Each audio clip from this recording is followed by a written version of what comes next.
Ms. Lorna. Break a leg. Thanks.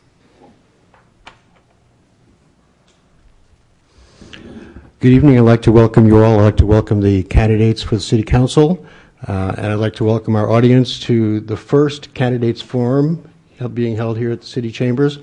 It was a little over a week ago that the list of qualified candidates who are going to be running in the City Council election was announced, and on very short notice, we put this forum together so that citizens and businesses and students and everybody in Santa Cruz can get a feel for who these candidates are. I'm sure you'll be hearing a lot more about them in the coming weeks and months. What I'd like to do is let you know that this event is being taped right now for rebroadcast on community television of Santa Cruz County, and you can get to that schedule of rebroadcast by going to their website at communitytv.org, and they'll be posting the rebroadcast schedule shortly. The way this forum is going to work is we're going to have the candidates introduce themselves, so you get to know them. We didn't have time to put name tags on there, but they'll introduce themselves, and then we're going to ask them a series of questions that relate to issues and other concerns that have been raised in the city of Santa Cruz, and they'll get a chance to talk about their campaign and their positions. And then we're going to take questions from the audience. And if anybody in the audience would like to ask a question or have a question asked on their behalf, please fill out an index card that are available through the gentleman standing over there with the blue tie. He'll hand one out to you, and we'll pull questions from that group. So I want to, again, thank everybody for showing up on such short notice. I know your schedules are very busy, but I think this is it's gratifying that you were all able to make time in your schedule. So given that, I'd like to start the event by asking Ms. Bryant over there to tell us a little bit about herself, and we'll move from there to Mr. Lancinati and onward. Great. I've been told to be brief. My name is Hillary Bryant. I'm on the Parks and Recs Commission, and I'm a small business owner in town. My husband, David Schumann, and I own Westside Animal Hospital. We have 2 young children, and I moved here about 20 years ago to attend UCSC and didn't leave. So that's it. Thank you. Okay, I'm reading a statement from David Foster, who couldn't be here today. I grew up in Santa Cruz. I attended first grade at Laurel School, that is now Loud Nelson Community Center, and later Santa Cruz High School. I graduated from UCSC in Community Studies. I love this city, and I want to serve. I obtained my master's in community development from UC Davis, and for 30 years, I've worked with nonprofit organizations to build affordable housing and child care centers across California. I currently work for the City of Capitola in the Community Development Department. Thank you. Good afternoon. It's fabulous to see such a great turnout tonight. I'm Ron Pomerantz, a recently retired firefighter from the city of San Jose. I came to Santa Cruz to go to UCSC. I majored in economic sociology, an honors degree. I served in the Peace Corps. I returned here for the beauty and the love of this community, and I'm currently serving on the Transportation and Public Works Commission, and I previously served on the Water Commission. Thank you. Hello, my name is Gus Sabalos. I am 41 years old. I'm married with a 14-year-old stepson, and I am a lifelong resident of Santa Cruz. Thank you. Thank you. Good evening. Thanks for joining us tonight for the first forum. My name is Lynn Robinson, currently serving on the Santa Cruz City Council. So I am here for re-election, and I will tell you just briefly, married for 26 years. My husband and I have 2 children, 23 and 21, who we raised here, went through public school here. Both of them are off to colleges as we speak by the end of the weekend. And there's a lot of work we need to do together in the city of Santa Cruz, and I feel the first 4 years that I've served have been work that I've been very proud of and have worked with many of you here and throughout the community, and there's a lot more work ahead to do, and I would like to do that with all of you. Good afternoon. My name is David Terrasis. I've lived in this area for over 20 years. I'm raising a young family here, and I've been deeply concerned about safety issues, the economic viability of Santa Cruz, and creating jobs and opportunities for people for the future. I've served here on Public Works Commission. I was a former chair. I've also been the former chair of the Transportation Commission. And in those positions, I've worked closely with city staff to try and implement cost-effective ways to run our city. I've learned about the budget process.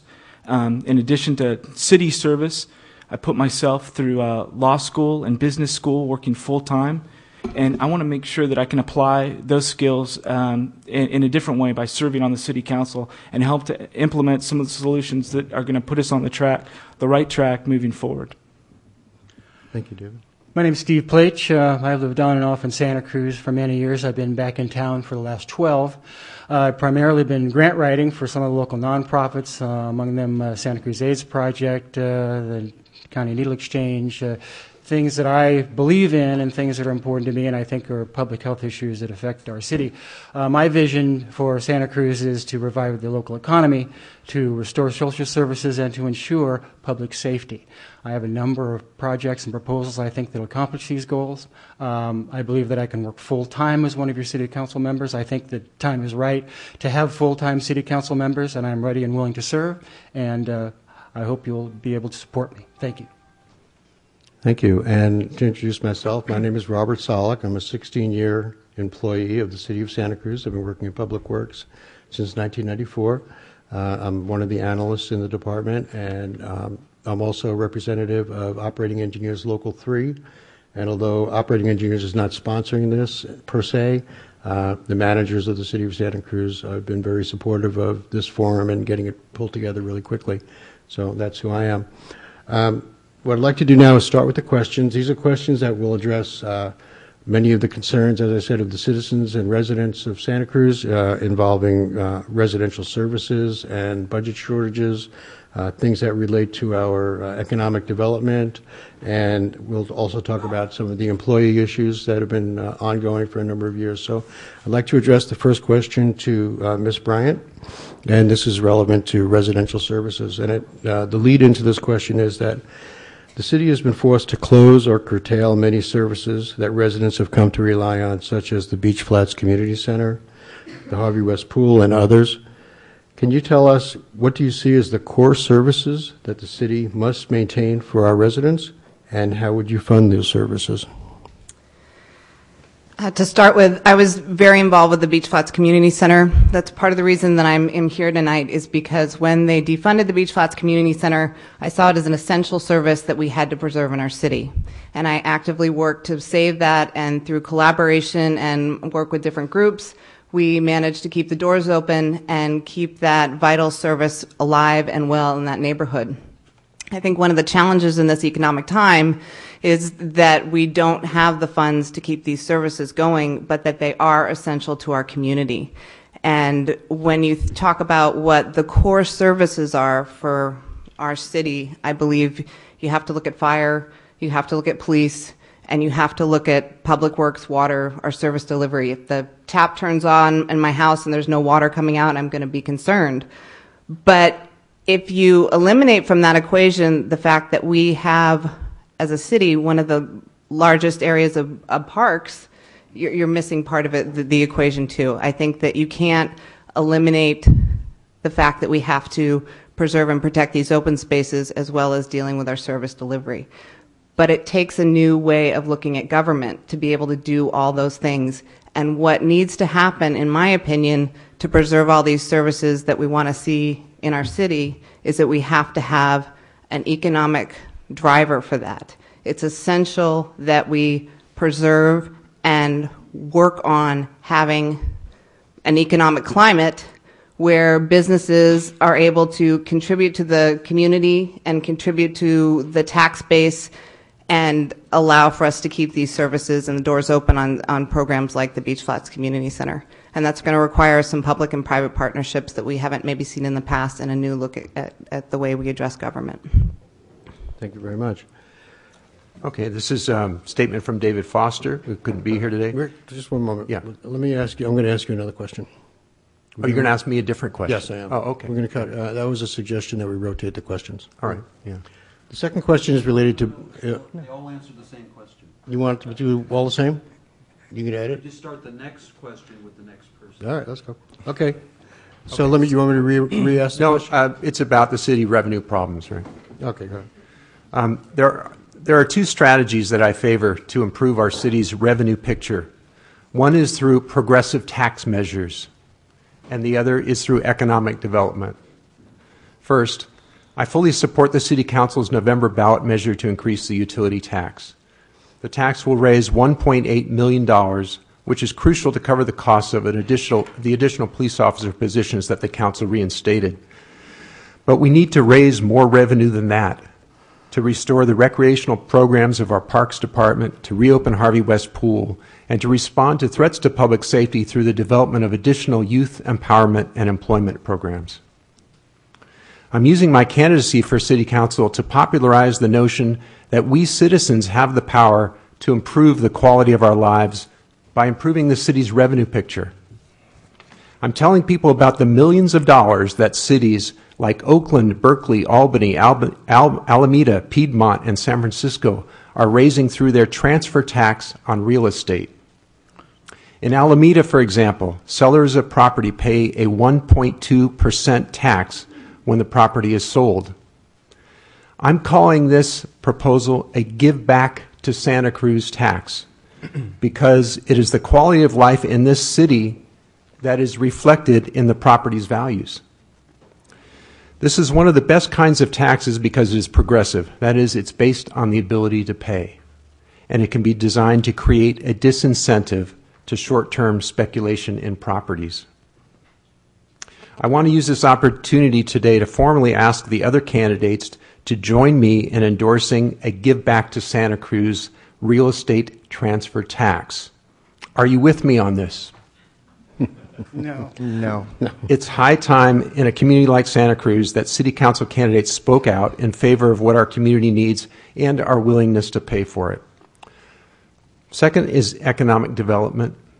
It has been traditional for the city to look to new development to grow the revenue base to meet the growing expenses of city government. That can be a problem if we rely on that strategy too heavily. We need to keep in mind that sometimes the box stores that will bring new revenues to the city can actually drain funds from the local economy and harm the economic stability of our locally based businesses. We need to remind ourselves that tax receipts grow when local businesses enjoy more revenue. The multiplier effect is very powerful.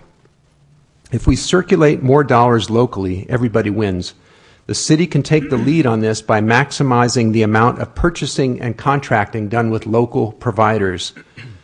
And the City Redevelopment Agency can prioritize a local-first strategy of economic development. Rick, can we hold off on some of the other questions? Because you're moving away from the residential questions. So but thank you. And for those of you who came later, after the introductions are made, addressing those questions for David Foster, who couldn't be here, is one of his campaign colleagues, Rick Longinati. Thank you. And I'm going to ask the same question of Ron. If you want me, should I read it again for you? From the reading, can you repeat the question? Sure. I got a little off track with it. The city has been forced to close or curtail many services that residents have come to rely on, such as the Beach Flats Community Center, Harvey West Pool, and others. What do you see as the core services that the city must maintain for residents, and how would you fund those services? These aren't luxuries. These are essential services that need and must be maintained. And I understand the budget shortfalls and the needs that have been forcing the city to cut back. A part of my campaign is to assure that they don't get cut back any further, and if anything, they're rekindled once again. What I see, why I say they're not luxury, what's critical about these, I want to make sure that the kids today have the same opportunities my 4 children had in growing up in this town. These kind of services and programs are becoming privatized, whether intentionally or not. I wouldn't say it's intentional, but in effect they are. What we need as a community is through our government, to make sure these services and programs are maintained. They're critical. This is the prevention part of how you're going to keep kids off the streets, out of trouble, out of gangs. You got to make sure that community centers are open. They're available. Harvey West has to be open. You got to make sure that the junior guard program is there. There's open space. There's places for kids to play and to be kids and to grow up and to be safe. And in order to do that, that's the rub. So there are ways to do it.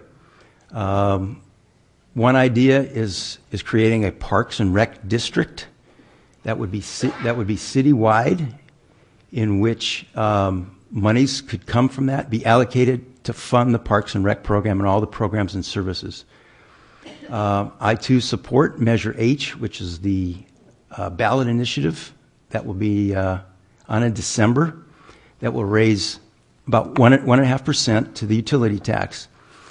It's called public safety. It's for public safety. These programs are public safety. They're to make our community safe for the kids, to assure that they're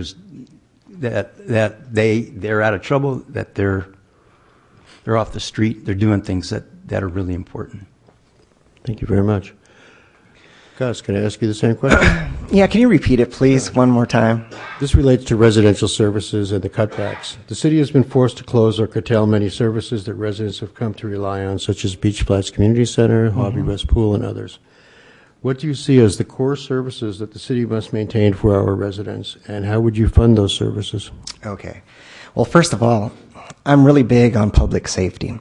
So one thing we really have to maintain is a police force. We have to give them every tool possible so they can keep our city streets safe. Now, where are we going to get the money? We're just going to have to kind of look and see where the money's falling out of our budget. We got to have to find where there's holes, where the money is actually not going where it's supposed to be going, or it's going to some program, for example, that really is not working. Something that's not really contributing back into our community. So the essentials, fire department, police, utilities. Another thing too is I really do believe that parks and recs are very important. I think part of the parks and recs is it broke my heart to see Harvey West closed down for the summer. I have great memories of being a kid, being there, and my wife used to love going swimming there every day as a kid. And even people still don't know it's closed. They go there and they just see a barren space, and it's horrible. There should have been money from our city to keep that open, not only for just the families, but for the children too, because we need a place for the children to go to. It doesn't matter what their economic, social standing is. Kids who maybe are living with a single parent need somewhere to go. And we as a city need to provide a place for these kids to go safely and where they have adult supervision. So I think Parks and Rec is a very important thing too, whether that be, the Beach Flats Community Center, that's great. Maybe the community could be a little more involved and maybe start donating to get to put money into these programs too. I really don't believe we need to tax the people anymore. I mean, we already have a 9.5 or 9.7% city tax, and to add more tax on top of that, I think is just crazy, because we don't even know where that money is going. It's probably going in some fund, but I don't know where it's going. It's my money. I don't know where it's going. So that's my take. I don't want to use tax money on these programs to help these programs go along. I'd hope for more community involvement, maybe community donation, but definitely our social services and Parks and Rec are very important to me. Thanks very much. Lynn, I don't think I need to repeat the question. You've kind of been there and done that. So I have the question, and I appreciate listening to the different opinions. From where I sit, having been on the council, it's easy to kind of look in and feel like there's going to be all these other places you're going to cut. You're going to have to just, when you sit in the seat and you learn how much we have cut over the last probably 8 years, but it's been very severe while I've been on the council in the last 4 years. There's many people in this room that I know through city staff that have seen where those cuts have had to be made, and it's extremely excruciating, because you are talking about some core services that have been really well received in the community. Hillary gave an example of how the community stepped up when the Beach Flats Community Center had to really be recreated, in essence. That is an example of a public-private partnership in a sense where the community stepped forward and recognized it needs to happen, but the City Council is absolutely required to create a budget every year that is a balanced budget. We're not like the state that just ends up sitting that aside without anything that's going to say we've actually taken care of business and balanced the budget. At the local level, every year, we do that, and we do that with a lot of pain because you have takeaways from the state left and right, which you will discover when you try to figure out where your taxes are going and where they're filtering through. A lot of the taxes that come through here do not necessarily stay within the local jurisdiction. One of the things I think are the core services for residences, I know it myself from my own experience, but we're hearing it no matter what direction you're talking to community groups or staff, we recognize it's public safety is really the required core service that we need to provide for the community. And that takes many, many forms. It's when you say public safety, some people want to think it's only the police department, or in their mind it might be the fire department, but it's really the mix, because public safety is also talking about where is it that you're providing services that the both children, families, and seniors of our community have safe places to be and places where they are thriving. So those are some of these other core services that we've had to do some cutbacks on, including Harvey West. There's a public-private partnership that's actually working really well. We have hopes of actually increasing and hopefully getting that program expanded. That's something that we would welcome. Would the city itself be able to do that? No. But with the program that's there now that actually is it's functioning. It's not as big as we want. We all know the takeaways. My kids went through Riptides and off to junior guards. I mean, those are incredible programs that we want to consider our core programs. Will they have the same look and feel that they have right now in terms of budgeting from the cities? Probably not. But those are near and dear to the community, and we have found ways. We've done it with the museum. Those are not easy cuts to make. There was no one on this council that was thinking that that was what we signed up to do, but the course of the cutbacks that are happening right now, and we're still in really rough waters, we're not done with that. So coming up in the next 4 years, anyone that sits on this council really needs to be ready, prepared to do the hard work. Working with city staff has been incredible because we're working with extremely dedicated people that know what it looks like when we do a service reduction to the residents. And there's a pride in the service that we provide, and when we have to do a cutback, the city staff and council, we still try to put something together that is putting the best of what we have out for the community, because it's what the community has come to expect because of the quality of what the city staff has provided as well. It's known in this community. People take real pride in what they do, and council members really take pride in trying to provide that service.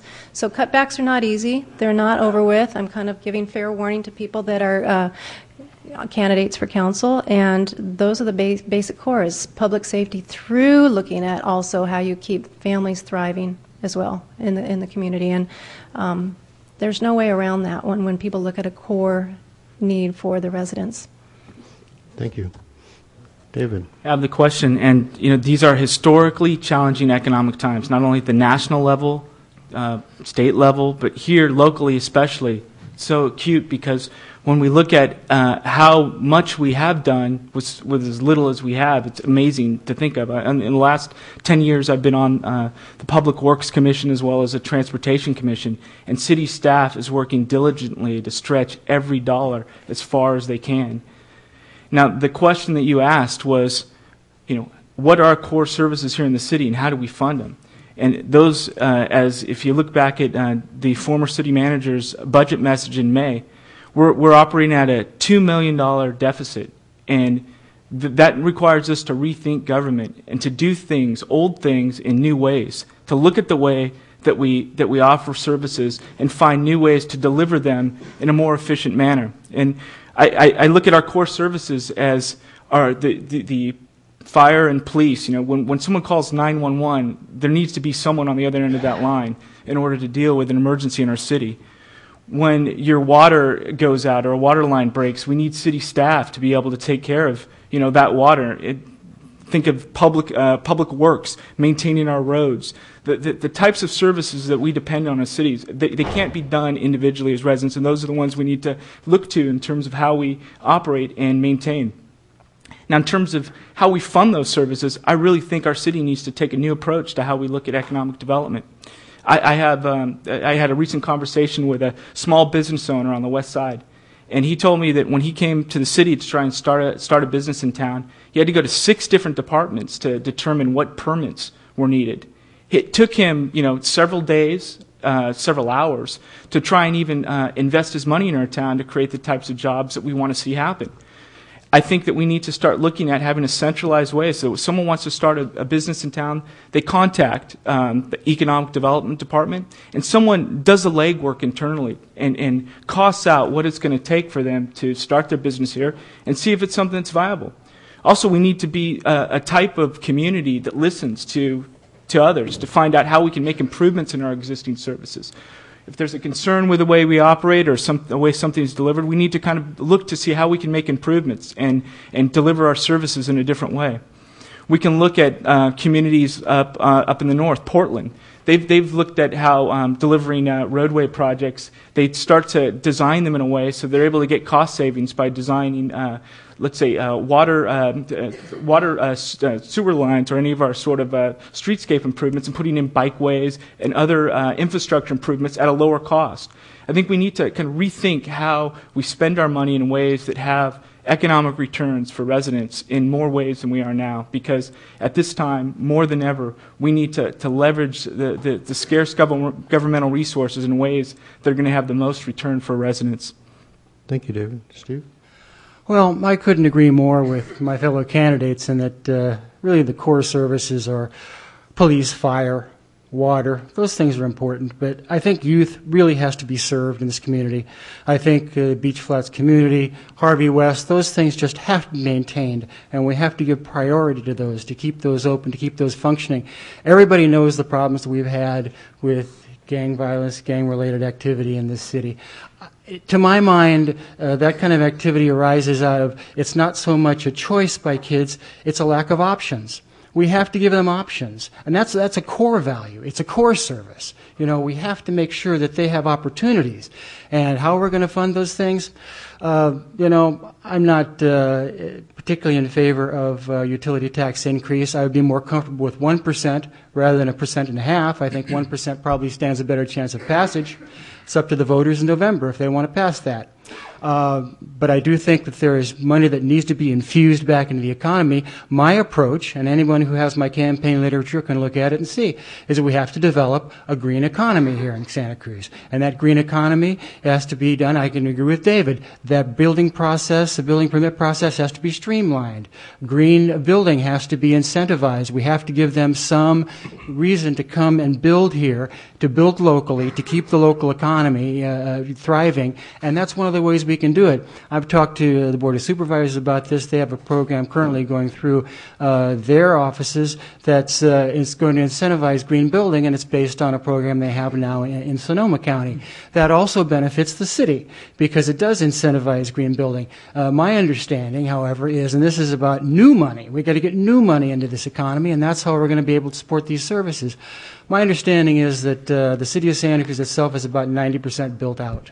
So our green economy is going to come in green refitting, in green renovation. That means that residences who want to double pane their windows, who want to build rainwater catchment systems, who want to do that kind of thing, they're going to hire locally. They're going to hire people to do these projects for them. All that money is going to stay right here in the community. And we get that kind of cash infusion back into our economy, then it's going to be a lot easier to make the difficult decisions that Lynn's had to make, that anybody who sits here has to make. We have to make difficult decisions about what to fund, what not to fund, to what extent. If we have more money, it's going to be easier. But again, I go back to that's how we're going to revive the economy in Santa Cruz. That's how we're going to be able to get all the services that we want.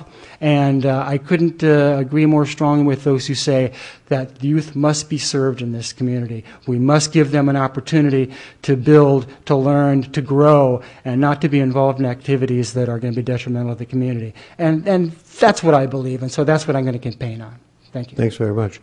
I've just been watching the clock, and just in the interest of being sure that this audience that turns out get to ask their questions, for the next couple of questions, try to keep your answers a little more brief. And think about them and say what you want to say, obviously, but try not to stray into something else that's not directly answering the question. I'm going to start question number 2 with Rick. This is a business-related question. We've all heard that the city of Santa Cruz has a structural budgetary deficit and has been running in the red for many years. What is your approach to the structural deficit, and what action should be taken, and what is your plan to enhance the economic development of Santa Cruz? Okay, this is going to be real brief because I already read a You statement did. that addresses That's why I that. wanted Yeah. to back you up earlier. Okay, so this is for David Foster. David says that, he says, we don't have to accept that a starved local government is the new normal. This community has shown a history of supporting revenue measures for programs and services that we enjoy. The most recent example was a ballot measure to fund storm runoff improvements, passed at the height of the Wall Street meltdown in November of 2008. On economic development, in addition to what I already said, we need to get to the level of awareness in this community where citizens understand that dollars spent locally are going to wind up in recreation programs for their kids or gang prevention programs. The city certainly has an important role to play in the encouragement of and the investment of well-designed projects. Our tourism and visitor serving industry, for example, is an important part of our local economy. I encourage the city's involvement in projects that will bring good-paying, stable jobs to the community, as well as union participation and prevailing wage requirements. Thank you. Ron, can I reread that for you? If I understand the question, you're asking there's a structural deficit in the city and how would that best be dealt with. Let me just dismiss right out the issue of a two-tier system. That is not going to address the structural deficit of the city. It divides the workers. We get a workforce that'll move on to other higher-paying areas, and it won't even address it. 15 years down the road, it'll save 1 to 1.5% roughly of the labor budget of the city. So the structural deficit, to me, is a question that has to be achieved through collective bargaining. It's not something to impose from the top of the city administration onto the workers of the city. City workers are not overpaid. They don't have exorbitant pension systems. The way I see to deal with it is really to, in the short term, there's got to be tax increases. That's Measure H, setting up assessment districts or things of that nature. On a long-term basis, we have to grow the economy in a way that does not interfere with the golden goose. That's Santa Cruz, the beauty of Santa Cruz, what brings people here. So we don't want to just, take away from our neighborhoods. We don't want to take away from the beauty that draws people. So how do we do that? There's plans on the board that appear to be in line to be incredibly successful. The Ocean Street redevelopment plan, the riverfront plan that's in effect. These got to think long term. We're a part of the big economic crisis that faces the state and the nation and the world. So locally, those are things that we have to start looking ahead to grow and to build. I don't want to see industrial lands taken away on the far west side. I think for good jobs, a good strong tax base, we need to bring back manufacturing jobs. The city's moving ahead with the Zero Motorcycle Corporation assembly there. To grow the green economy, I don't think anyone up here is going to disagree with that. What does that mean? I think some sort of thermal assembly systems, thermal solar, photovoltaic assembly, installation. Those are the jobs, the meaningful, good-paying jobs with benefits that you can support your family and live in this town and will provide for a strong tax base. Thanks very much. So, Gus, the question is about the city having a structural deficit and having run in the red for a number of years. What would be your approach to this structural deficit, and how would you plan to enhance the economic development of Santa Cruz? Well, first of all, I don't agree with the two-tier system. I think it's unfair because why should people in the future have to pay for something that they didn't create? And I'm going to go back in time a little bit. When I was younger, everyone said, hey, get a city job, man. It's a great job. When you retire, you're going to have great benefits. It takes care of you. And back then, everyone wanted a city job because you know what? Your future, you're going to be taken care of. The city's going to treat you good while you're working there. And when you finally are good enough to enjoy your final years, they'll still treat you good because that's a reward for your service. Back then, when my parents were telling me to do that, we had industry here that's kind of disappeared over the last 25 years. We lost Wrigley's, we lost Lipton, we lost the tannery. There were a couple, for the Latino community, there were a couple of mushroom farms that were here in town that supplied a lot of labor there. And over the course of 25 years, they're all gone. So now all of a sudden, you're going to have this influx of people who need jobs, who want something, and they look at the city worker and they get upset with them. That's totally unfair.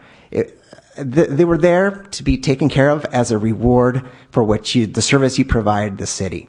And to be attacked for something, and like he said, for the city to come back to you and say, hey, you know what, we made a mistake, and we're going to have to change that, without really even telling you or having your input, I mean, that's not cool. That's not fair. I'm pretty sure if they realized, hey, we need to work together to come up with another solution, and gave the city workers and the unions ample time to work together, I don't think the people are so cold-hearted they're going to say, no, we don't want any change. They're going to say, well, we understand. Let's see what we can do. And the people here were not given that opportunity. That's unfair, and they should not be, what's the word? Penalized or punished for that. Now, as to where the money's coming from, like I said, you guys aren't cold-hearted. You'd probably be willing to give a little bit for the future. But at the same time, your willingness to give us something now has to be rewarded later. And I agree with that. If you give a little now, later you have to get rewarded, because I only think that's fair. It's not your fault you're put in that position. It's the city's fault for not having enough jobs for other people. Thank you. Lynn. Thank you.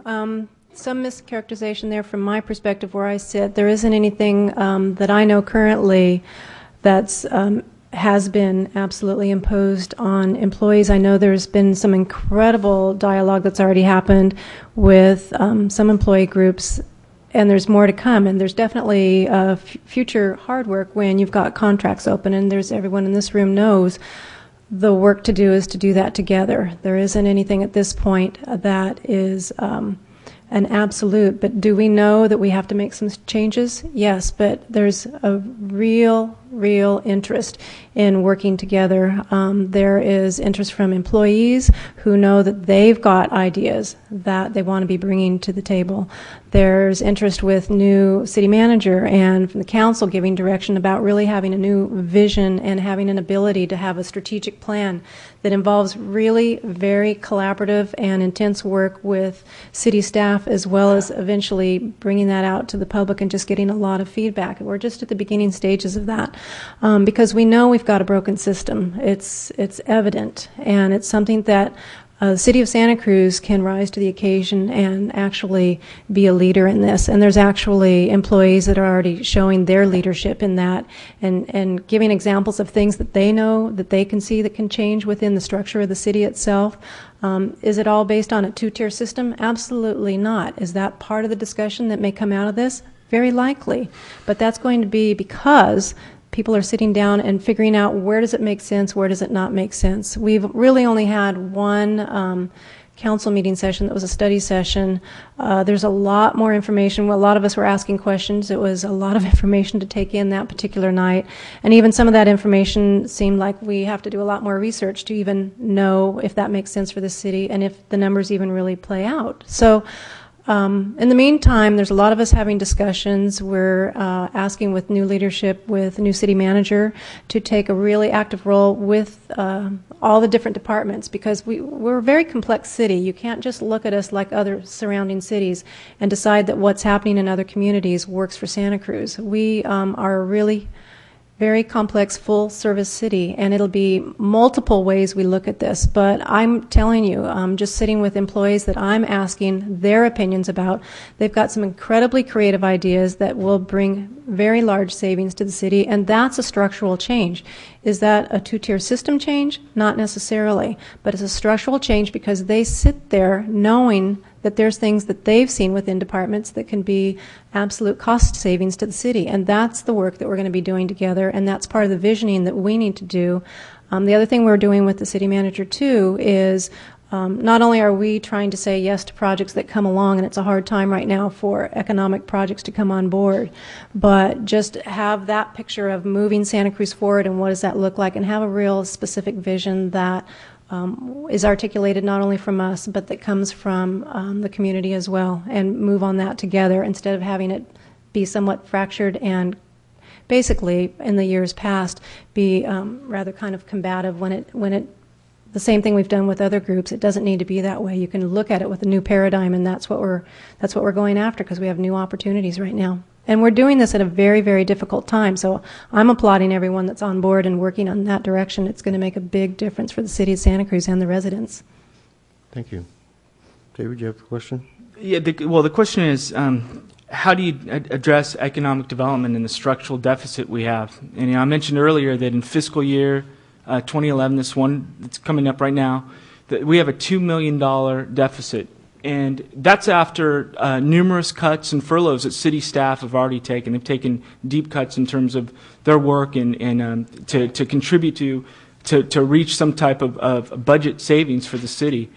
Now, even that is not enough based on the current economic climate. We have had, if you look at the news, you read about other communities and some of the pension issues that are just unconceivable.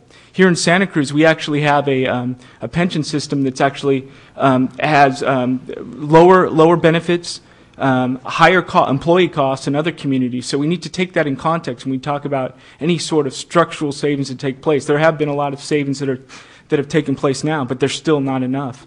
And so we need to really truly look at economic development. What are some of the programs over the next several years that are going to be able to deal with that piece? There will be reform in some sort of, looking at benefits to align the costs in conjunction with OE3 here, with the other labor unions. But I think we also need to look at what another business owner told me in town, that after 30 years of operating in business here, local business, no one from the city had ever talked with him about things that he would need to help grow his business in town. Things that we could do as a city to help make the climate easier for a local business like his to grow, to create jobs, and to contribute to our economic renewal here in our city. I think that, one, we have a 30-year general plan. I think we should have a 10-year economic plan. So we look at our city in a way that we have benchmarks to try and achieve in terms of raising revenue growth in the city.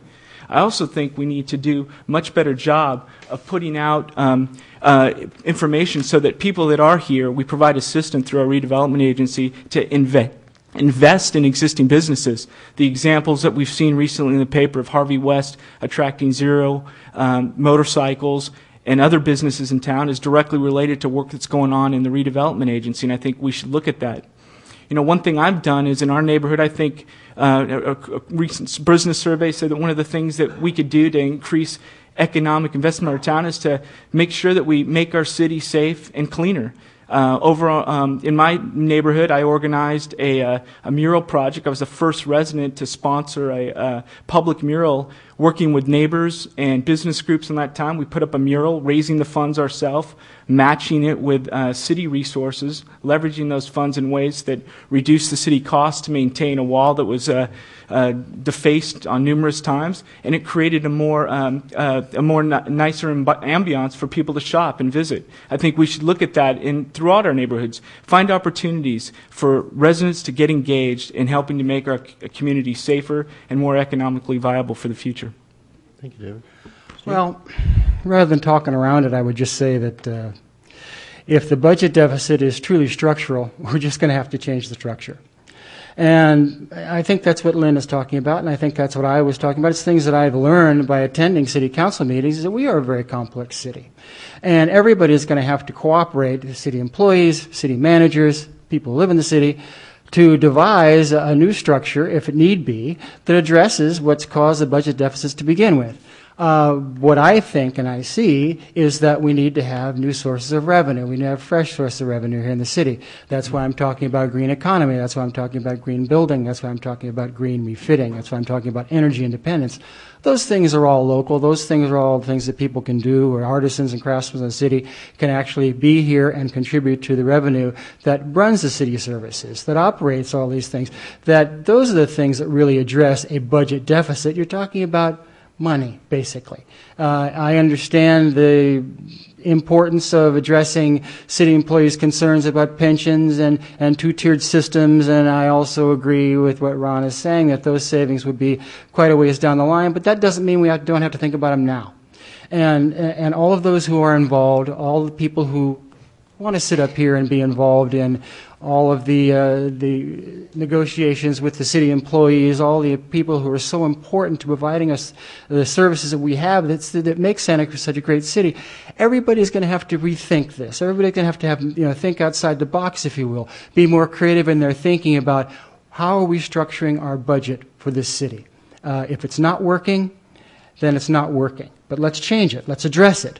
But I think that we can, with the infusion of new revenue, and this is why I keep talking about the green economy, that we can go a little bit toward solving that budget deficit. We can move a little bit toward there, so that the hard decisions that we will have to make, that I will have to make when I'm sitting up here, the decisions that Lynn makes when she's sitting up here, may be a little less difficult than they are already. So that would be my answer to the question. Thank you. And come back to Hillary. Thank you. These are extraordinary times. I think that probably this is going to be the number one issue that the new council is going to have to deal with. We have to step back and take a systematic approach because we have a problem. We have a real serious problem, and otherwise we're going to be 10 years down the road and on budget cut number 52.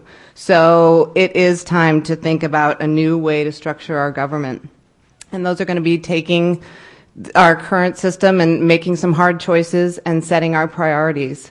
I've maintained a business in this town for over 10 years, and David mentioned it took somebody hours. It actually takes days to do very small things to start a business. It's difficult to start a business in town, but we not only need to focus on new businesses and attracting those businesses, but then the businesses that are here, how do we maintain them? How do we help and preserve our current economy? Really, to me, a structural budget deficit, you have to think of it in terms of economic development. It's part of every facet of our society, whether the issue is public safety, whether the issue is transportation, whether the issue is the environment. If we don't address the economic development, we're going to be down the road years from now, and we're going to be dealing with these same problems. And it's, to me, to cut these services for $120,000 to take something like the Beach Flats Community Center out of the budget, it's just a drop in the bucket. The discussion about two-tier, it needs to be addressed. We need to talk about it, but these are small incremental changes, and we really need to have a shift at the way we look at our local government, because I think as members of this community, we really value our services, and we don't want to be down the road and looking at our community without all the things that we really care about. But that requires a new way of looking at our government, and it requires a new way of looking at our economy, and how we want to see Santa Cruz grow and change and develop is based upon how we care, what priority we place on our economic development, and how we bring money into our economy. Thank you. And in the interest of time, although Community TV has said we could go another half hour, I would like to go right from question 2 to some of the questions from the audience. And should we have time, we'll go back to question 3. So I'm going to put this question out there, and I'm not going to be asking it directly to any particular person, but I'll just, if anybody would like to, raise their hand, and anybody else can comment afterwards. One of the questions from the audience. Do we all have the opportunity to answer, Robert? Excuse me? Do we all have the opportunity to answer Sure. the question? Yeah. Nobody's going to be shut out of answering. Okay. Are you or have you ever been in a union? Do you feel that experience or lack thereof will help you advocate for city and public employees? Who would like to take that? I will. Okay, we'll go Steve, Dave. Just Ron. briefly, I don't want to interrupt anybody. I've never been in a union. I've supported unions over my lifetime. I understand that as a bargaining tool, as a representative of the laborer in a business environment, that unions can be important, they can be effective, but my experience is very limited with unions, so I really won't speak to anything that I don't have personal experience with. Yeah. I worked for 6 years at Wells Fargo Bank, and immediately after earning an MBA, I began work as a public affairs manager, and I did that as a member of OE3. I was a member in Santa Clara County. I worked and had a group. I managed 65 employees, and not only did I manage other members of that bargaining group. I also managed other members of other collective bargaining groups. I have a deep experience working with labor as well as non-represented employees, and I feel that one of the keys to important relations in city government is understanding that you need to listen to all sides, to come up with the types of solutions for our city to address not only challenges regarding our budget, but also in our operations, to operate more efficiently and to deal with problems in a way that are going to be sustainable in the future. Okay. Rob? I was and still am a member of Local 230, IAFF. It's the International Association of Firefighters. Proud member. I came through the ranks of understanding the critical importance that unions play in protecting workers in our society, in our country, around the world for that matter. I worked as a custodian for the city of Santa Cruz. At the time it was an association. It wasn't really a labor union. And I learned firsthand how important it is to have an organization that protects, that defends workers' rights and promotes the ability for workers to have a good wage, safe working conditions. It's absolutely essential. So I stand before you today as a proud union person, walking picket lines, understanding the critical importance, and I will be one on the council to assure that your ability to have your bargaining rights protected and to work on that for you. Thank you. I know that David Foster worked in the 1970s for the United Farm Workers Union, and he says when it comes to employee compensation, it says, when Capitola faced a similar revenue shortage, I spoke on behalf of many of the other employees, suggesting that a limited duration furlough would be preferable to salary reductions or actual layoffs. Thank you. We'll go Lynn and then Gus? Yeah, I Go didn't ahead, know Lynn. where I Go was for going. I thought we were heading down the He's line. deferring to you. Just to simply ask the question, so if anyone remembers the ice plant down on Laurel and Chestnut, that was where I had my union experience in my early days while you're juggling everything else. So that was my job while I was a student as well. And my mother was in the teachers union, and my brother was in the carpenters union, and my son's been in the grocery union when he was with Safeway. So kind of varied through my family, different amounts of time, but it definitely has given me the appreciation even personally, as well as just how it's affected my own family, and then my work on council, especially working with the various unions that we both work with and then negotiate with, and try to really balance out that need of how we do exactly what we have to do when we're making cutbacks and still provide really great programs and benefits for members. And I feel like that background that I have has given me appreciation because of the benefits that I got during that time too, because it was really rich to be young and be able to know that I had that program working for me, and then could come back to that job because it was a job that was temporary. You'd come back and you'd take it again because it was seasonal. So that's another job that's been left from the city of Santa Cruz, but it was a good job. Okay, I think it's my turn now. And been really short with my answers before because I was kind of being a little respectful of what was We're going to run requested, it. Yeah, I appreciate that. But, I do have a little bit to say about this. So first of all, have I ever been a member of the union? Answer is yes.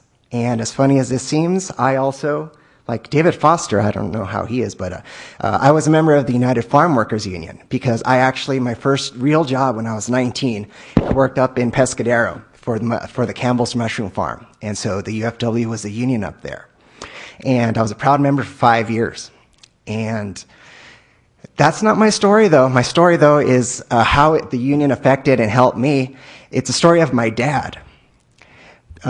He actually was on picket he actually tried to get the UFW in there in 1978. He had been working at the mushroom farm since 1965. And during that time, basically, they were slaves to the Campbell soup. 14, 15, 16-hour days, 7 days a week was not unusual. I mean, he had to beg his supervisor to be there when I was born, and his supervisor gave him 4 hours, so luckily he was there, but he spent most of the time asleep in the delivering room. So it was pretty bad for him. I barely saw my dad because he was working. So I knew he was providing for me, and I respect him and I love him for that. But he missed a good chunk of my youth and my childhood because he wasn't there. When he picketed to get the union into Campbell's Soup, we struggled. It was probably like an 8-9 month struggle. He would get like $35 a week from the union. This is to provide for a family of 5, $35 a week. We couldn't get unemployment because we were voluntarily on strike. We would rely on neighbors to kind of help us with bread. And bless my parents, they did their best to really not show how much it was affecting them.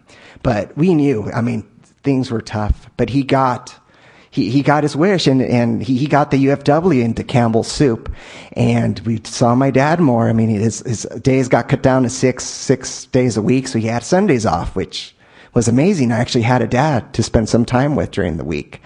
And it made my life better. It gave me a relationship with my dad, and I thank the union for that. And even every union member I see out there, I know sometimes it's not easy, and you got to do things, and you got to sacrifice. And like my dad sacrificed for my family, you guys probably have to sacrifice for your family sometime.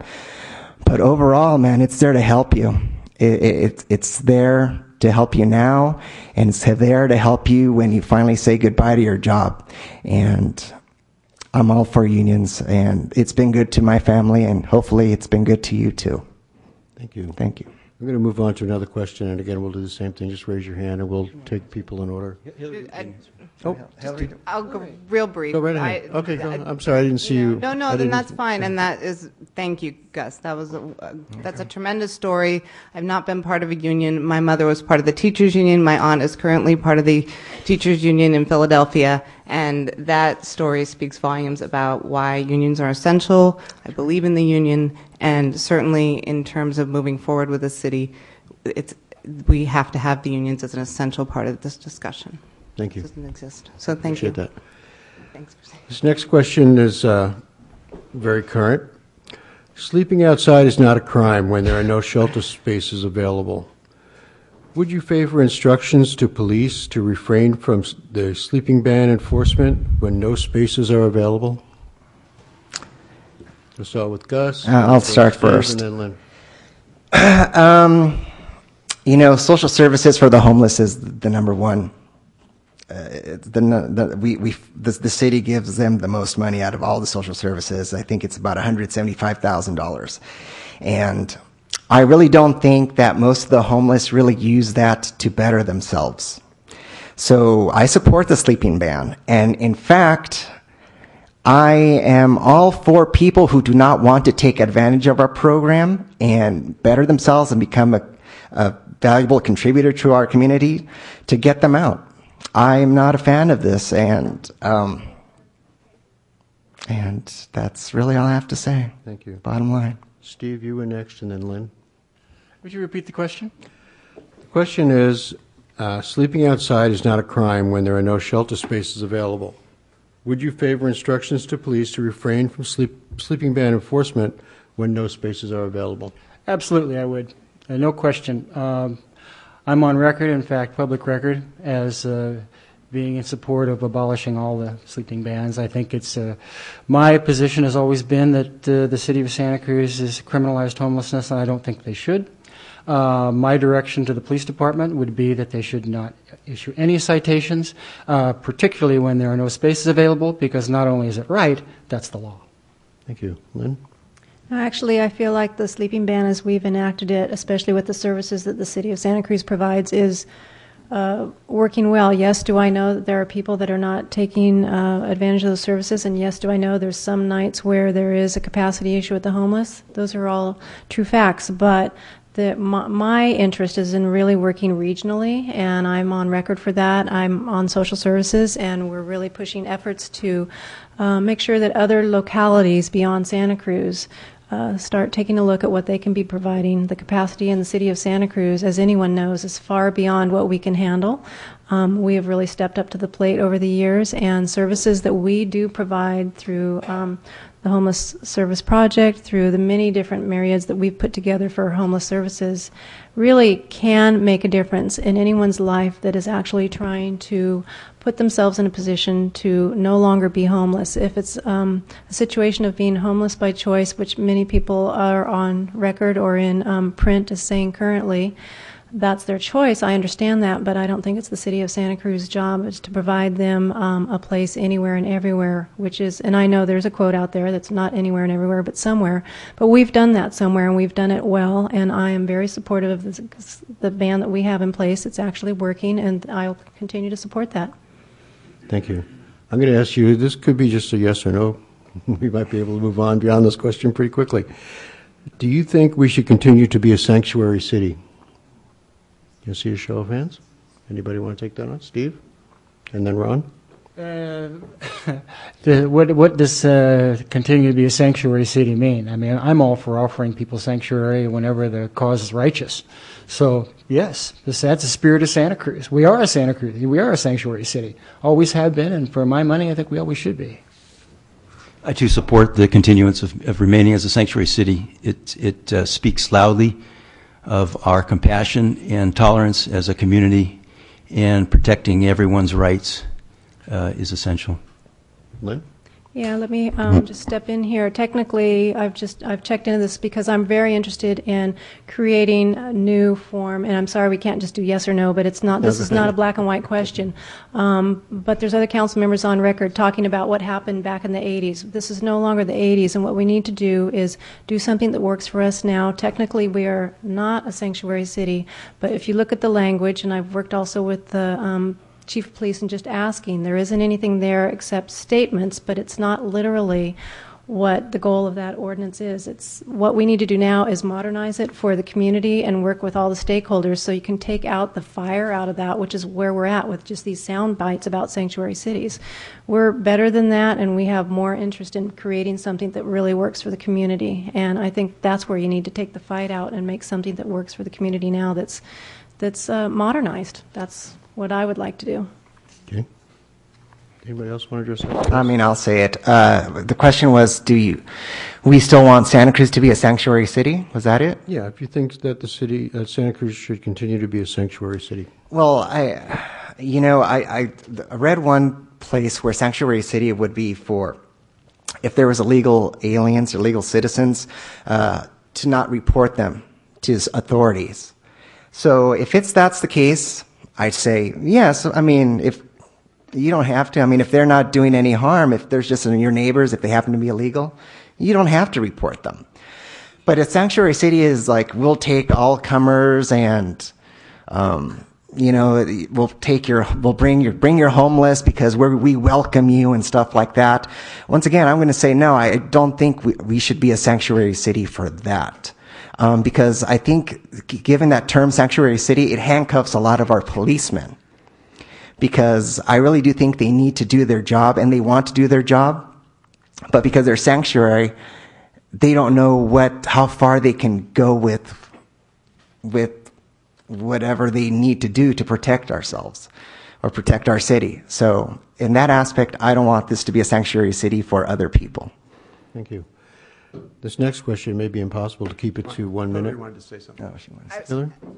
Just to add, part of this discussion too is where we want to go as a city in terms of law enforcement and criminal activity. And I think that one of the things that we really need to make a priority is supporting our law enforcement and dealing with the crimes that are going on. We've been tolerant for years, and we need to take a stand and say we're not going to be tolerant anymore. And whether the gang members are coming from another country or the gang members are right here at home, we need to be tough on that kind of criminal activity in our city, and we need to take a stand on it. And that's. Thank you. Hey, Robert, I'd like to comment. Yes. Because I think, one, the question is, do you support sanctuary city? And I think, one, this is a broader issue, is like, what type of policies does a city have in place that we need to review and look at and talk to key stakeholders about what we need to make improvements to make our city stronger economically, also safer for people that live in our neighborhoods.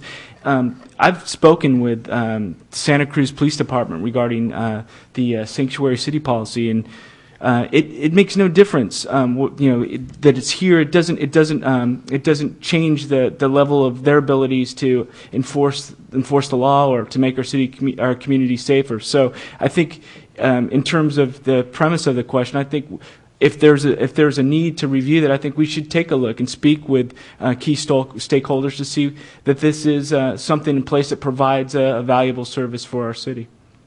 Thank you. Okay, we're originally scheduled to be here another 20 minutes. I'm going to ask a question that hopefully you'll be able to answer briefly, although it's a very wide open question. What is your assessment of UCSC's growth plan, the settlement agreement, and the implication of both for Santa Cruz as a community? Who wants to take that first? Steve? Well, I sat in, as I said, on most of the recent council meetings and when they discussed this and the certification of the EIR. And I think there's been a lot made about what was in the past a town-gown dilemma where there was divergent interest between UCSC and the city of Santa Cruz. I think there are many more interests compatible between UCSC and the city than there are the issues that divide them. Is there water enough for all of us? You know, the EIR that was certified by the city, I think, casts some doubt on that. Bill Coker, who's water manager here, said there's plenty of water, that he thinks that the conservation efforts by UCSC, which exceeded the goals that the city set for them last year when they asked them to conserve 15%, they conserve 30%. So they're doing a terrific job. I think everybody's pitching in. Should UCSC be able to expand? Well, I think the city's already spoken, that they are wanting them to expand. They're wanting them to build the 2 new campuses. They've already extended the, Lynn, help me out here, the sphere of Influence? Sphere of influence, so that they're able to use the area up there on campus that's going to be proposed for the new two new campus, 4,500 students. The UCSC has agreed to house, I think, 68% of them on campus. The stipulated agreement's a good one. It's been hammered out and argued about and deliberated about by some of the, the most public-spirited, most educated people in this city and with UCSC, and I think it's the right decision. I think it's a good agreement, and I think that it will work, and I think that we'll all profit from it, and I think that their water sustainability in Santa Cruz will be protected over the long term. So even though there are certain things that you might look at it and say, gosh, I don't know whether I really want them to be cutting all the trees down up there to build in a new campus or this. There's some acceptable adverse circumstances that happen in all growth.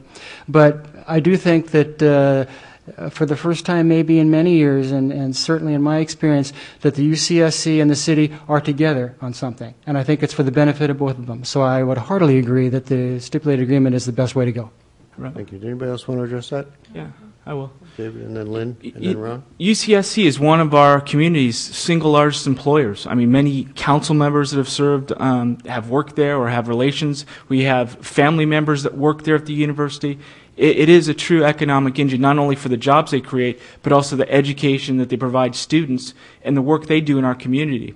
I think it's an untapped resource in terms of the education and the research that goes on there needs to be translated into opportunities to create valuable jobs here in our community. The investment they bring here is a tremendous asset for our community.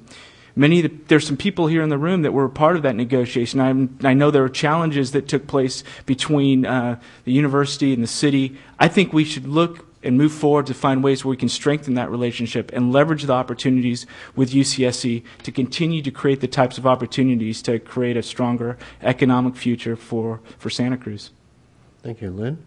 Yeah, well, I'm part of the council that was on board for that historic agreement, there's members in the audience and also quite a few staff members that I know became part of just really the kind of the new relationship that's been formed in terms of really how you move forward on work that you have to do given the agreement. And that's transportation, it's water, it's housing, but it's also really the economic development piece too. There's so many opportunities that I think have been missed over the years just by the town gown fight, where you really didn't have relationships beyond the ones that were basically required. They weren't deep in the level of actually being able to move forward and look at how does it benefit the university, how does it benefit the city.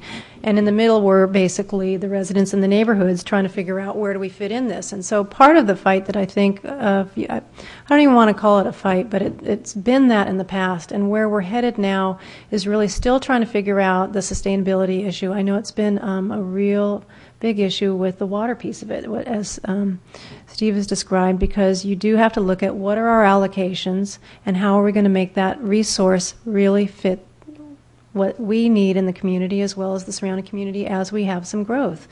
And that's going to also be looked at not only at UCSC, but the other direction where we also have influence in terms of where we provide water. So there's no one in this room, I think, that wants to negate the need to do that right. Our integrated management plan with water has a lot of ideas and plans that we've said yes to as at the council. There's other members up here that are very familiar with that. There's going to be some differences of opinions on that, but as it stands right now, I still stand behind the agreements that we've made, the direction that we're moving forward together, the integrated water plan that we have in place, and yeah, will there be more conservation that's required to make this work? Absolutely. Are there ideas that the community wants us to work on? Absolutely. So it's a work in progress, but I would not do anything to change the agreement that we've got in place. Thank you. Ron, you were next.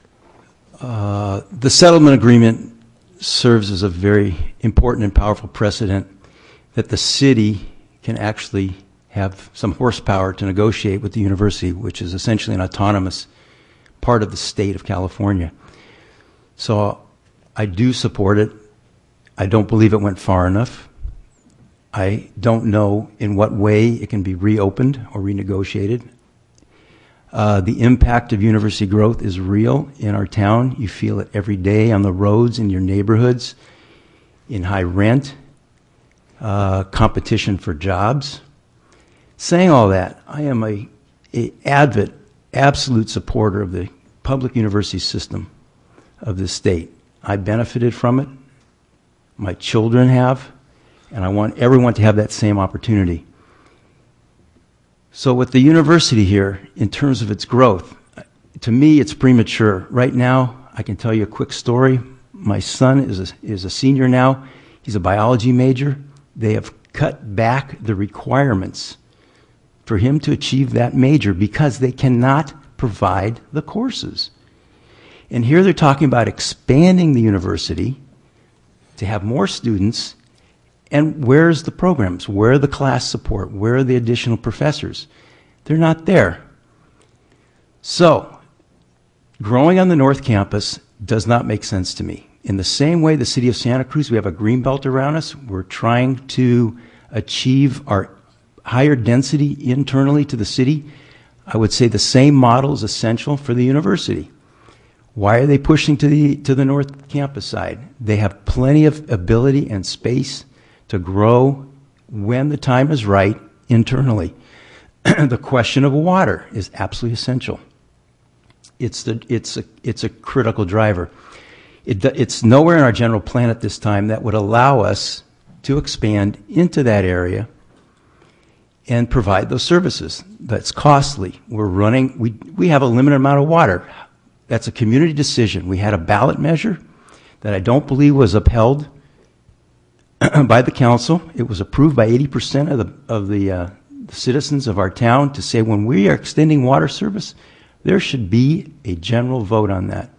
I don't see that happening. I would support that. So for the time being, I want to see the quality of education improve. That is our it's a critical economic engine. It's critically important to have all that opportunity for all kids of the state to be able to go to the University of California. And for now, the issue of growth should be off the table. Thank you. Yes, go ahead. Do you want to go? I'll go last. Okay. I'm in support of the university and the university agreement staying intact. I think it's important right now that we work in partnership as opposed to litigation. I understand that there are growth concerns, and I certainly expect that the university will be a responsible neighbor. That's their obligation of being part of this community. They need to be respectful in terms of transportation, in terms of the impact they have on our neighborhoods, and in terms of their water usage. But I don't think that this is the kind of time in this economic climate that we want to start going back to fighting between the university and the city. I think we need to work with them and appreciate all the benefits along with the challenges that having a university in town brings to us. Thank you. Gus? Well, I'm not going to lie to you guys. I didn't do my homework on UCSC 2008 growth plan, so I'm going to be honest. I really don't have an opinion at this point, so that's the truth. But you know, if maybe I was invited to the UCSC forum a few weeks ago, I might have had an idea. But unfortunately, you know, it didn't happen. So that's it. Thank you. Okay. This is, again, I'm going to throw it out to all of you. Just let me know who wants to speak first, second, and third. What are your thoughts on how to fight gang violence? Who's going to start that? Steve, then Ron, then Lynn, then Hillary, then Rick? Well, Stu? Just a short answer to a very, very difficult question. As I said, I think that oftentimes gang membership is not a choice. It's a lack of options. So we really have to give kids more options in the city to maybe make better choices with their lives. When I talked about this issue with the management staff at the police department, I suggested to them that they might want to consider a guardian angel model. For those who are familiar with the Guardian Angel models, they're started in New York, they're all over the country and international. And basically the people in the community, people who are most affected in the community, go out and mentor the young people in their own communities and try to instill some kind of accountability for their actions. I think I'm not certain entirely that it's a model that could be superimposed over Santa Cruz. I wouldn't go so far as to say that. But I do think it's something that we can look at as perhaps a model that may help us in the future be able to control some of the violence and some of the gang-related violence. And that's really my answer to the question. Thank you. I think, Ron, you were next. Everyone in our community, one of the basic things that must be met is everyone should feel safe. And what we're facing with the gang problem as it's being defined at this time is far broader than the city of Santa Cruz. So the first thing I would advocate for is the use of our law enforcement agencies to support a government interagency gang task force, because Salinas is a hub of where some people are coming out of. The issue of where the arms are coming from, the drug activities, that's where we need law enforcement. On the other side is necessary as prevention. How do kids need belonging and significance. They're going to join a gang. They're going to find their family somewhere. And if we don't provide programs and services within the city, that's where they're going to go. So, from the Peace on the Streets program that the city of Santa Cruz kids, that's who we really have to start listening to. They're the ones that are directly affected by the problems we're seeing on the streets. They have some great ideas. We need to open up forums as adults, listen to what they're saying. We have to be very careful about not profiling. Gangs come in all sizes, shapes, genders, and race. It feels, unfortunately, that it's aimed more at kids of minority children, which is not necessarily the case. So providing the opportunities and the programs to keep the kids off the streets, out of the gangs, is absolutely critical. So ultimately, it's a multi-pronged approach, rather, and as community members, we play a role also. As a community, we are the eyes, the ears. We watch out for our children, and it's all a team effort is what's essential. Okay, I think, Hillary, you were next. Okay. Part of the reason I'm running for city council is because I want Santa Cruz to be a safe and vibrant place to live and work and raise your family. And I think that we have to address this on every level that's available to us right now. We have to support our law enforcement. We have to give them every possible tool to deal with and combat this problem. But this is also not the time to close our teen centers, close our community centers, and not have the programs for kids to participate in. I worked for years as a water polo coach after school. My Rotary Club has funded the track and field down at Santa Cruz High because we think it's important for kids to have activities and things to do. But you can't just look at this from one side or the other. As a community, we do need to support our police department. They have programs that they're starting now. Pride is one of them, where they actually have a mentorship program for kids. There are kids in this community that are at risk, but we need to help them by providing them programs that may or may not be able to be funded by government right now. But as a community, we're incredibly generous. We're willing to participate in that, I believe. But then we also need to respond from an enforcement standpoint and really say that enough is enough. We want to protect our communities. We want a safe community for us to live in. Thank you. Rick, did you have a statement from David? This is for David Foster. My campaign is built around safety in our streets and homes and a sustainable economy and the environment. As badly as people want to make our town safer, it's not going to happen unless the city revenue situation is resolved. The council has found a way to bring the police department up to full strength. But I think it's true what one member of the county gang task force said in an article in the Sentinel on Saturday. We can't arrest our way out of this problem. If we're really serious about having a safe community, we need a comprehensive program that includes increased after-school and summer activities for youth and youth employment. Young people need to be able to imagine themselves as having a future. Most of the crime in our community is carried out by the same small number of people who repeatedly offend. 70% of our county jail population is there on a charge related to drug or alcohol use. We have excellent drug rehab programs, but they don't meet the demand. We have very little in the way of reentry programs for people getting out of jail, the most critical time to prevent recidivism. I think the safety issue is one that will clarify where the candidates stand. Are candidates going to talk tough on crime? Are we going to dream dreams of youth programs for kids? Well, then we need to raise the revenues that it takes to go to the root of the problem. There's nothing more basic than for people to feel safe in their homes and on the streets. Thank you. I'm going to go back. Robert, I'd like to answer. Oh, actually, I wanted to say something. I think we all had our hand. Yeah. You're Okay. probably going to have to let us all go on this. Oh, I'll go first. Can you just repeat the question? Was it something? Was it what I would do? What are your thoughts on how to fight gang violence? Okay, what are my thoughts on gang violence? Well, first of all, what I would do is I'm actually, just like everybody else here, recent killings of a couple of basically young men was the reason why I decided to run for council. I really didn't think the city had enough. It was not safe. The city just did not have enough police out there to make me feel safe, or my children to feel safe.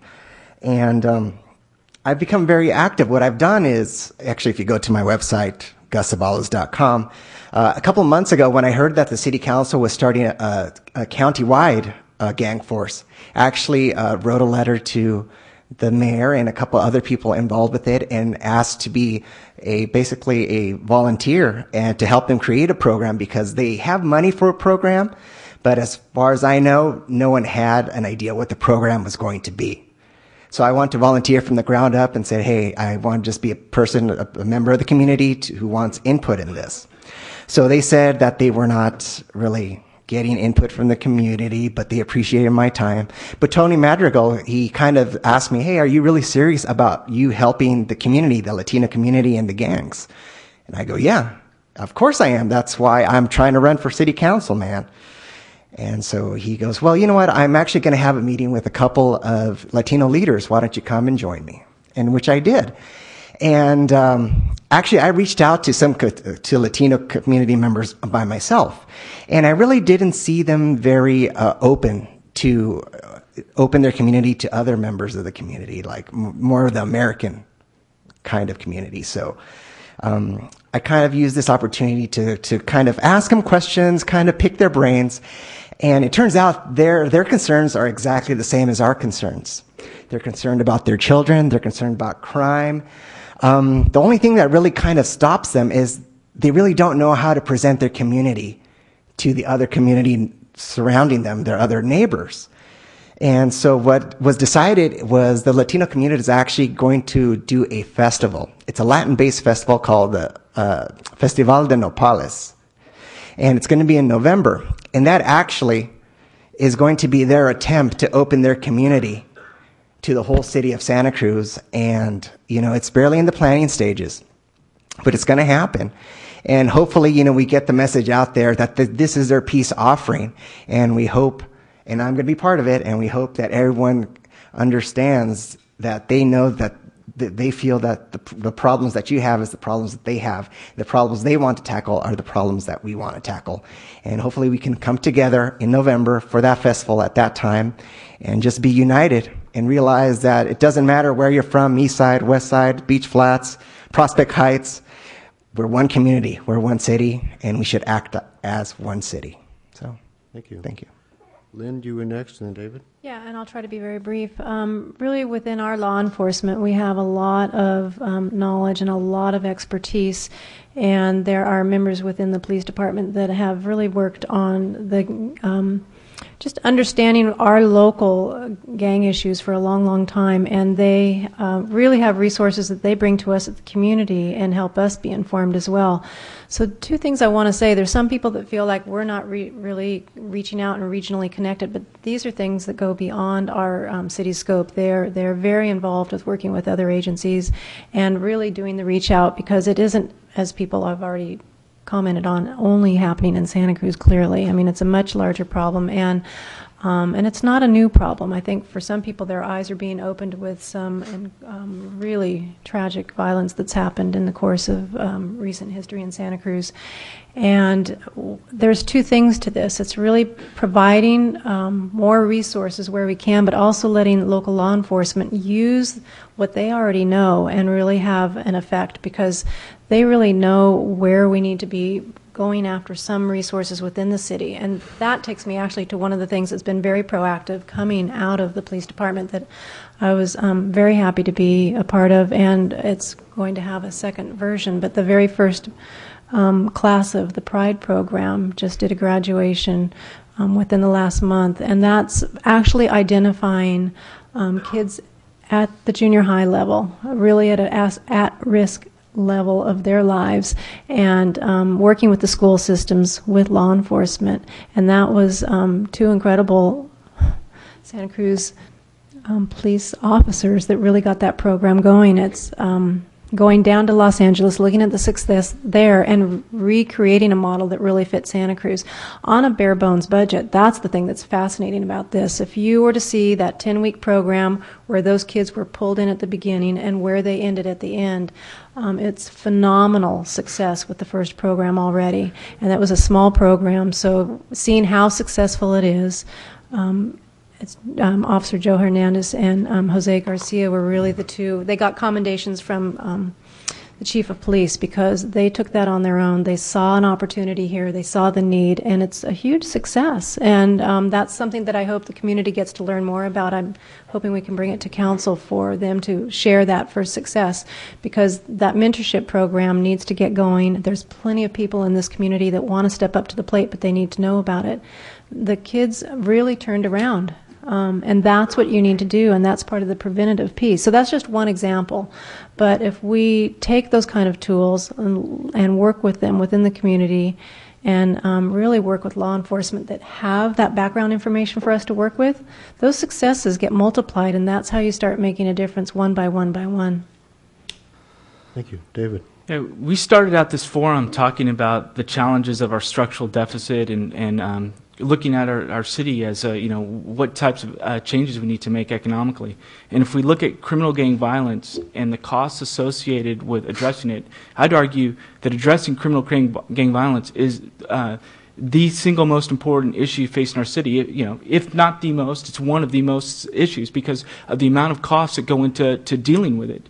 It's not productive, and it's something that we need to deal with in a multi-pronged approach.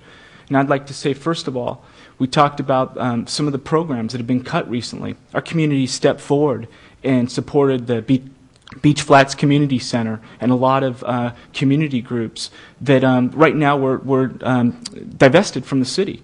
Those are programs that help prevent crime, these preventative measures, and we need to look at ways where, as a community, we support these to deal with crime. Moreover, we need to address criminal gang violence directly to make sure that it does not spread and become even more pervasive in our community, because there is an economic cost to that. I think that we can look to the best practices in other communities, even here in our own county. Santa Cruz County has a program called Volunteers in Policing. They have volunteers that come in, and it's the equivalent of 14 employees, that will do low-level police work. They'll take police reports. They'll go out and do traffic calming. They'll go over and do the things that free up our sheriffs from dealing with criminal violence, and they also save a considerable amount of money in their operation. We can also look in other communities that adopt community policing, so that you get residents and neighbors engaged in solving crime, so you get localized solutions to address criminal violence.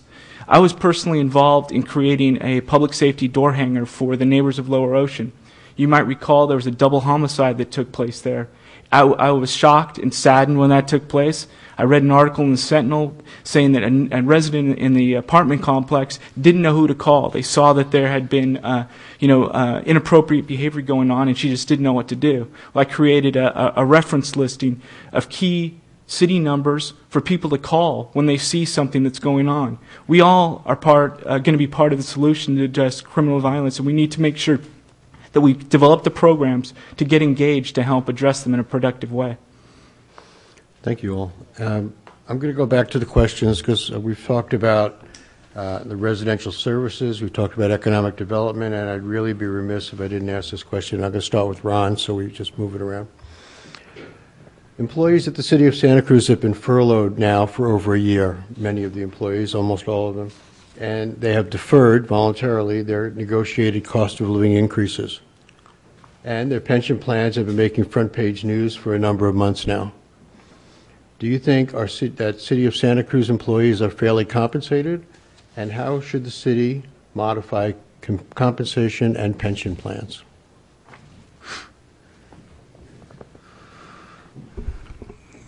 Great question. Very, very complex. Trying to start with the furlough issue, I think that the sacrifice that the city workers have made on that issue is admirable. It's taking essentially a 10% pay cut. It's unfortunate it's gotten to this point. The problem with furloughs is that it takes away from providing services to the citizens of Santa Cruz, which is what they're there for. What's going to have to, it's hard, we can't continue with the furloughs. So basically workers of the city have to go back to the bargaining table and figure out how to maintain a full work week and be justly compensated. City workers are not overpaid by any stretch of the imagination. Their pension system is not fat. The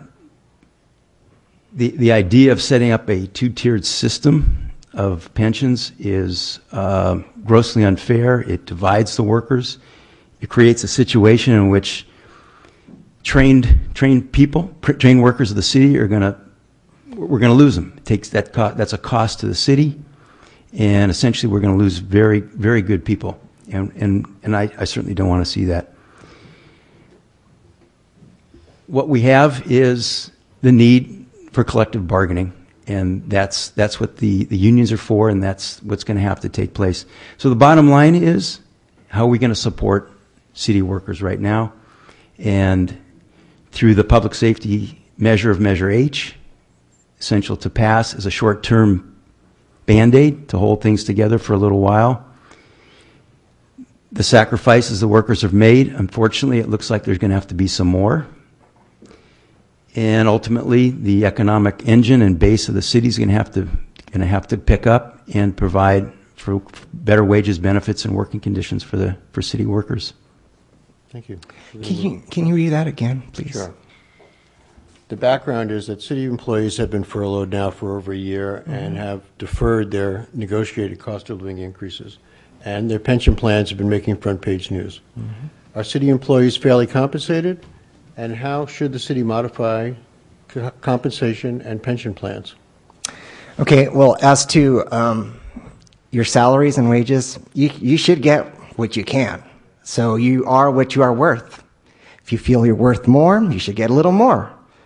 So I'm fine. Everyone should just get whatever they want. They shouldn't be restricted if you believe you're worth a lot more. I agree with the first part of what Ron said, that I do appreciate the sacrifice of all the furloughs and loss of wages, and the two-tier system, like he mentioned as well. I'm not in favor of that either. I don't know why. Well, actually, I don't agree with him that we will lose people. I don't think we'll lose new employees. But I just think it's unfair that we're going to have a new set of people with a different set of rules, and I think that's not right. And you know, the only thing I've got to say is appreciate your sacrifice, but you got to have a reward at the end for everything that you've given right now. And I think there's got to be some kind of a bump later in future time, in a future negotiation, that says a thank you for everything that you've given up for right now. So that's all I have to say. That leaves it to you, Lynn. Next. Yeah, thank you. Well, these are really very unprecedented times in terms of really looking at a cycle that we go into again and again. So the furlough, I have to say that it's been amazing what the employees have been able to do, given that we have a furlough, because at the end of the day, the job of the city is really to provide customer service, and the employees have been incredible in terms of what they've been able to do under the furlough system, and they have been taking a cut and doing it, and yet there's a pride in what Santa Cruz provides, and I know people that definitely have gone above and beyond, even within a furlough program where they've been cut back. And it's again happening this year. So it's easy to try to look at this as that's just, you know, it's not sustainable, it's not workable, but it's the system we have for the moment, without any economic change really happening on the forecast that can tell us that we can stop doing that. I do feel like we are doing our best to really sustain the salaries that are in line with what the jobs are here in Santa Cruz, and trying to do it in a way working with employees and with the bargaining units. We've been trying to, if you look back in the last couple of years, take what we can and balance it up if it's needed to be, even during this turbulent time, because you need to do that to be able to retain your workforce, and we do need to be remaining competitive around us. I think that it would be a mistake for us to think that we can make any kind of decision in a vacuum, and we won't be doing that. The thing that's very important is to be doing that with all the different bargaining units, really taking to heart that the city staff that we are working with, it's, you know, there's an attrition here now. It's not the, you know, over time now, even before I was on council, there's been cutbacks, so we're down several hundred employees from its peak, and yet the services that the city is receiving comparatively with that reduction is pretty amazing. Yes, are there resources that aren't being met outside from the customer's point of view? Especially if you want to go to the planning department a certain hour and it's closed. I mean, there's been this reduction, and it's amazing how people have had to adjust. So I feel like our role is to just stay at the table together and get through this together and have employees really. We need to do this in a way where we're working together, because I think at the end of the day, people want to have a vital city of Santa Cruz, whether or not you're on the council or you're a community member, you're a business owner, you're a city employee. I think that there's a real pride about what we want to accomplish in the city of Santa Cruz.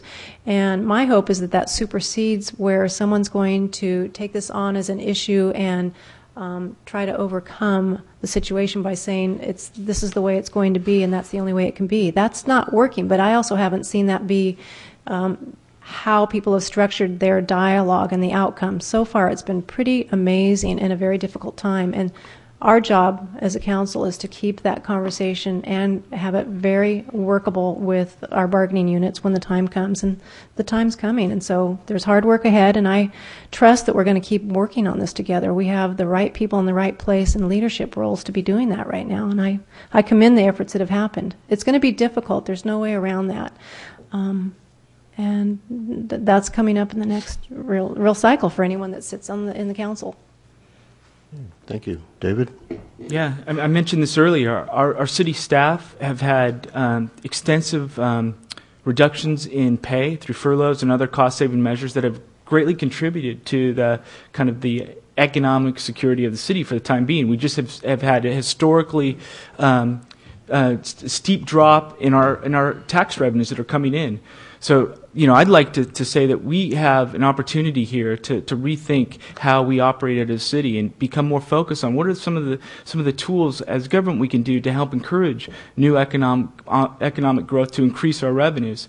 Now, in combination with that, this is a forum for OE3, and these are members that serve our city and have deep knowledge of how our city operates. I've had the opportunity to speak to some of the members of OE3, and they've had suggestions, in my mind, that are very practical ways of dealing with the organization of the city. One mentioned to me that there are multiple departments that deal with customer service, that have customer-facing positions. Maybe we need to rethink some of our positions to be more constituent-focused, so we have people resolving issues in a more systematic way.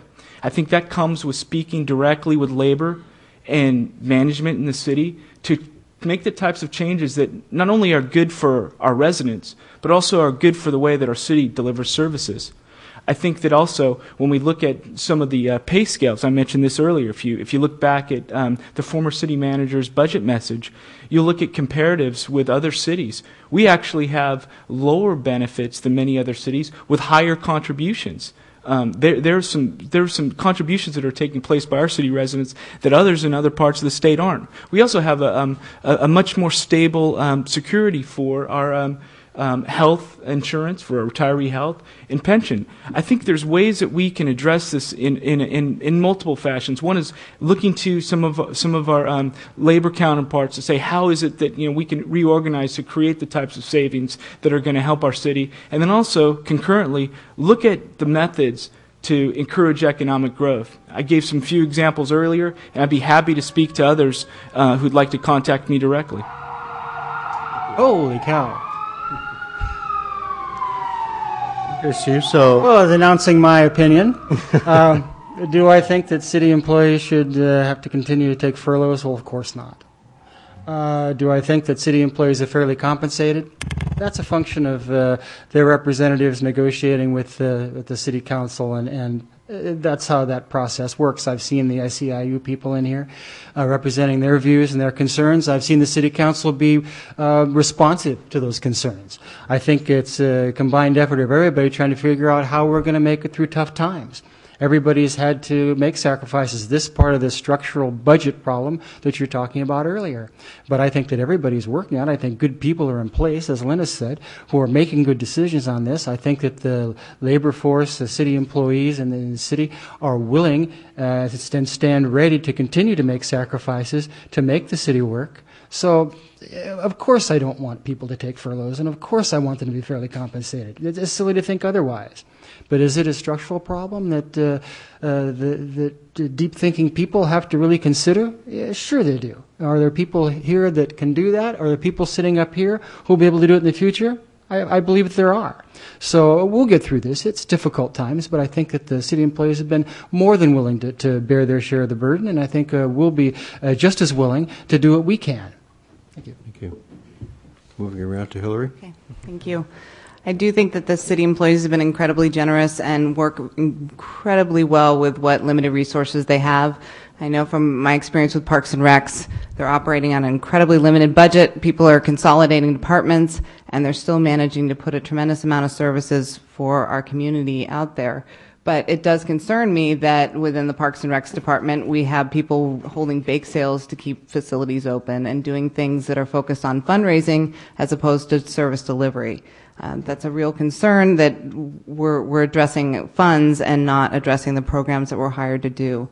And I'd like to see a way to make that different. And what really, in my opinion, needs to happen is we need to step back and have a systematic approach to how we're going to move forward with this. It is a real concern to do small budget cuts again and again and not deal and address the real problem. And I think that the time for reform has come, and whether that's through reorganization, consolidations in different ways. These are tough discussions. And they have to be made with all the players at the table. They have to be made with partnerships and agreements and understanding of everybody's function and everybody's role, and really meeting the needs of the city and meeting the needs of the employees. But these are extraordinary times, and they call for extraordinary measures. I've never thought that government should be run like a business. It's not a business, it's a service delivery service, but it can be more efficient, it can be more streamlined, and we do need to ensure that while employees are fairly compensated, that we still have a city that operates and functions, and that we have these things that we all, as people who live in Santa Cruz, value so much.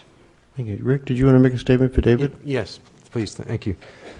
David's position is that the city needs to improve its revenue picture in the short run, through progressive taxation, in the long run, through economic development. There's a lot of discussion about economic development, but that's not going to help next year's budget. If that's the only strategy that council candidates are promoting, then we're talking more cuts. All right. So what do we do if the efforts to improve the revenue picture fall short? How do you balance the budget? When it comes to employee compensation, I favor the idea that employee unions have promoted of cutting top salaries at a higher rate than cutting the bottom. If a department head gets a 10% cut, that's not going to change his or her lifestyle.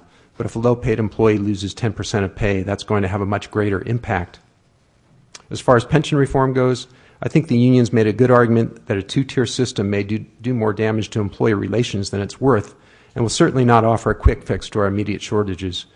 I favor working with the unions to find other strategies that can help the city resolve the immediate revenue and expenditure imbalance that would be fair to employees and to the public that enjoys city services. Sad irony of our current predicament is that local government has been shrinking right at the time when people need it the most, and when the environment needs it the most. In order to turn this situation around, we need to change the thinking that discounts the value of public education, public planning, public recreation and parks, and public health. For too many years, we've suffered the effects of a minority ideology, exemplified by Grover Norquist, who managed to get the Republicans in the state legislature last year to vote against raising any kind of taxes. Norquist said, "I don't want to abolish government. I simply want to reduce it to the size where I can drag it into the bathroom and drown it in the bathtub." Instead, I'm in agreement with retired city manager Richard Wilson, who said, "We must bear in mind that if California is to prosper and flourish in the future, it will require additional public employees. California suffers from many ills, and excess of public employees is not one of them. California is at the low end of the continuum in terms of public employees as a percent of population. Even Texas has more." Thank you. Thank you all. There's a couple of things I want to say before we wrap up. First of all, thank you all for your patience. There were a number of questions, a handful of questions that didn't get asked from the audience, but I hope that the questions that were asked and the answers that you got touched upon some of the things that you wanted to hear or that you were interested in coming to this forum to learn about. I would encourage you to meet with the candidates individually. If your questions weren't asked, ask them directly. Find their websites. And I want to thank everybody who came here on very short notice. We're really appreciative. This is the first opportunity for you to come out to the public, so to speak, and get your positions noted. For those of you who came late, I wanted to mention that this has been taped by Community Television of Santa Cruz County. Our famous and well-known Peter McGettigan is behind the scenes, person who does most of our city council business and city meetings. I want to thank Peter for being here on short notice and the interns that he brought with him. And I think that's about it. I want to thank everybody for coming and staying a little bit over time. If I may, on behalf of all of us, thank the Operator Engineers Union for organizing this forum.